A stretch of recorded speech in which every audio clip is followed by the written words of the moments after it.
So why bother learning anything if AI is going to do everything? This is a question that might have popped up at the back of the mind of creatives, especially with the hype behind AI and the marketing that's gone into it, marketing it as a viable option to creatives. Well, the simple answer is it can't do everything. But let's get into more details in this video. So let's first separate the hype from the substance. There's a part of this current cycle that's valid, which is the growth of generative artificial intelligence and the use of this in a different work life and how it's going to affect work going on. But let's remember that AI has always been here. Artificial intelligence has always been here, and I used to posit that software in itself is intelligence made tangible. When I was younger, I remember using Adobe Illustrator and I was marveled at how well it snapped to grid. And I was wondering how they could build the software in this manner.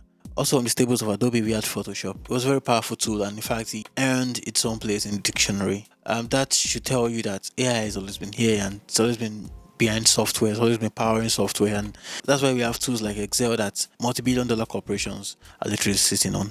And jobs have also been transforming over the years.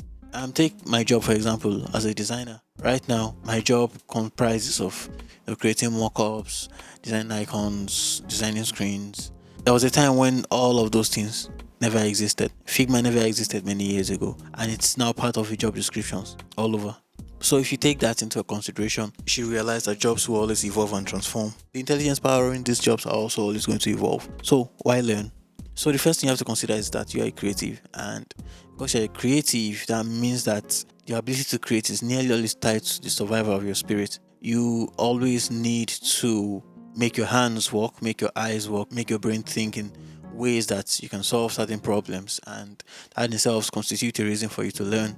There's extreme underemployment and unemployment in the market, and it's very important that in these times you keep your spirit alive. And what other way can you do that? By learning and imbibing knowledge. You also need to realize that there are people making money from fear of this technology, whether by rage baiting you into not looking at the other side of the argument, or even baiting you into taking certain decisions like deciding not to learn anything again. You need to realize that these arguments will always exist, and best way to go over them is to focus on something. And what other way to focus and learn something? Learning also prevents you from tearing yourself apart, and by putting your focus on yourself and solving a problem, by directing your energy into learning something and spending your time productively, you free yourself from that burden of tearing yourself apart. So which is important, you have to cancel out the noise. You cancel out the noise and you look into things that bring you optimism, things that push you in the right direction. You should also realize that AI is a tool that can even aid your learning process. For example, you can get adequate curriculum from either Cloud or ChatGPT. If you want to learn anything new, you can ask ChatGPT questions. If you're learning tutorials, there's Gemini on Google you can